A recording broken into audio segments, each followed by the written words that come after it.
Good morning, investors. You are now on KleverStock with me, Ainin Jaria, serving you the latest morning bell updates. Kicking it off with the opening bell updates on our local market. The FPM KLCI extended its upward momentum on Thursday, even as analysts warned of possible near-term pullbacks amid concerns over the ongoing U.S. government shutdown. Wall Street showed resilience overnight with healthcare and technology-related counters, driving gains across all three major indices, but sentiment in Asia remains cautious.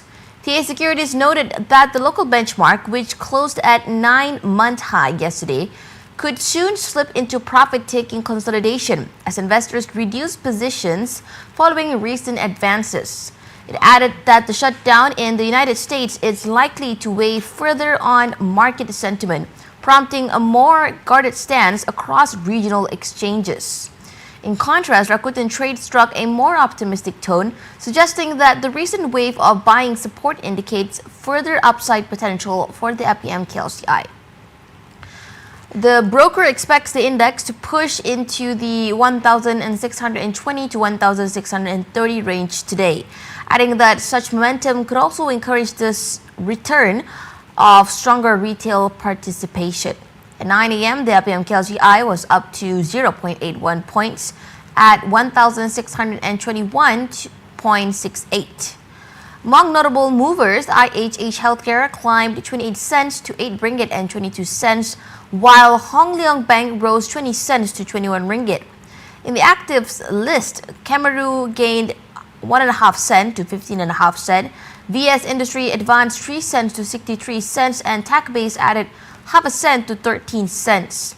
SNS Network increased 5 cents to 74 cents, JCY edged up 1 cent to 38.5 cents, while Notion VTech improved 3 cents to 68.5 cents.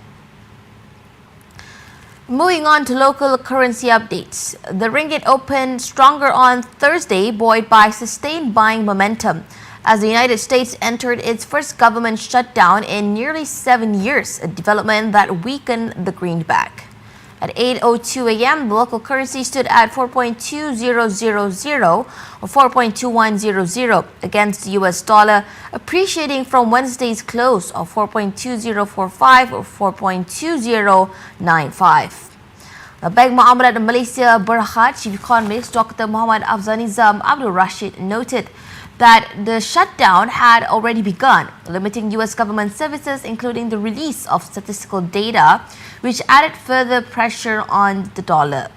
He said the key uncertainty lay in how quickly the deadlock between Republicans and Democrats over spending programs and concessions could be resolved.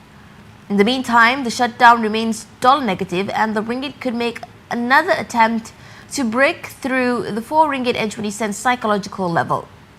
The ringgit also opened higher against major currencies. It rose to 4.9279 or 4.9396 versus the euro, inched up to 5.6603 or 5.6738 against the British pound, and strengthened to 2.8542 or 2.8612 against the Japanese yen. The local note advanced against regional peers as well. It appreciated to 3.2611 or 3.2694 against Singapore dollar. It strengthened to 12.9478 or 12.9870 versus the Thai baht, gained to 7.22 or 7.24 against the Philippine peso, and edged up to 252.4 or 253.2 against the Indonesian rupiah. Now, continuing with some local economic updates. China and Malaysia are engaged in preliminary discussions on a potential joint venture to process rare earths, with Khazanah Nasional, Malaysia's sovereign wealth fund, expected to partner with a Chinese state-owned firm to develop a refinery in Malaysia.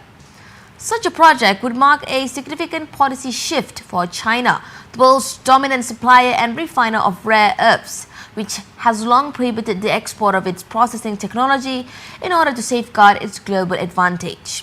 Now, according to Malaysian sources, Beijing is prepared to exchange its rare earth processing expertise for access to Malaysia's estimated 16.1 million metric tons of untapped reserves. The move is also seen as part of China's effort to counter competition from Australia's Lynas Rare Earths, which already operates a processing plant in Pahang. The deal, if successful, would place Malaysia in a unique position with access to both Chinese and non-Chinese rare earth processing technologies. However, significant obstacles remain. China has reportedly expressed doubts over whether Malaysia can supply sufficient raw material to sustain the proposed refinery. On Malaysia's side, concerns focus on environmental risk and regulatory complexity, since approvals for mining and refining require consent at both state and federal levels. The government has made clear that mining will not be permitted in ecologically sensitive zones such as permanent forest reserves and water catchment areas. Malaysia has also banned the export of raw rare earths to prevent uncontrolled depletion of resources, with the sole exception being a pilot project approved in 2022 to develop operating and licensing standards. The proposed refinery is intended to process both light and heavy rare earths, which the latter being particularly scarce and crucial for cleaning technologies. Global demand for these materials has surged following China's recent export restrictions, which caused production delays for major automakers and magnet manufacturers. In May 2025, Lynas struck a deal with Kelantan State for future supplies of mixed rare earth carbonate in a bid to strengthen Malaysia's industry footprint. And meanwhile, Malaysia's Natural Resources Minister Johari Abdul Ghani confirmed in August that China had offered technical and technological assistance in rare earth processing.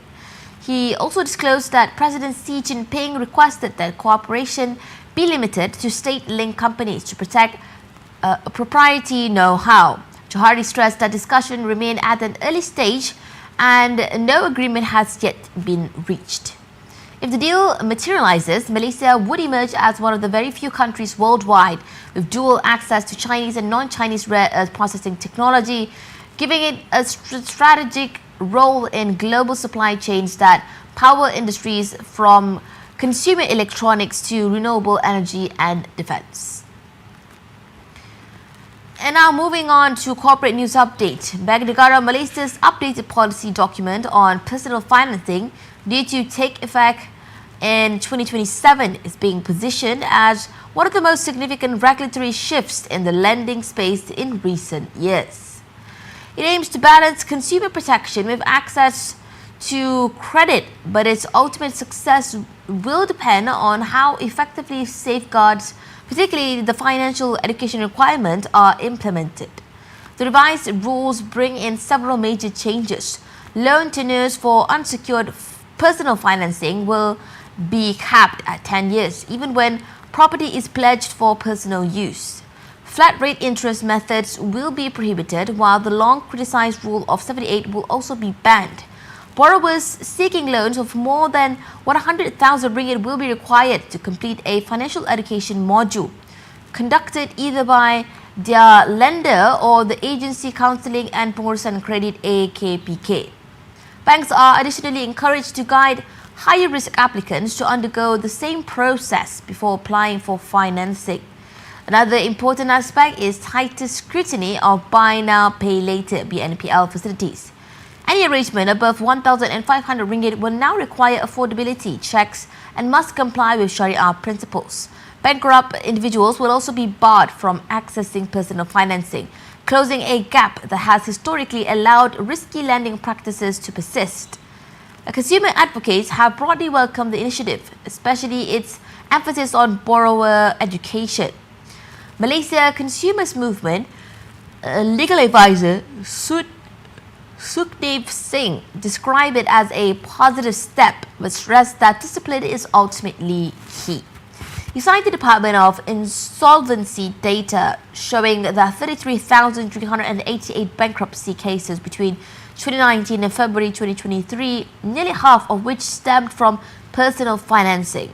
Sukhdev warned that without stricter eligibility checks, borrowers could still fall into debt traps after lasting consequences for their financial stability.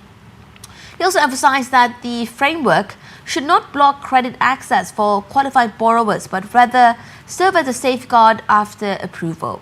The Federation of Malaysian Consumers Association, FOMCA, also endorsed the changes, highlighting how financial education could equip borrowers with a better understanding of repayment obligations, interest costs, and the risk of default.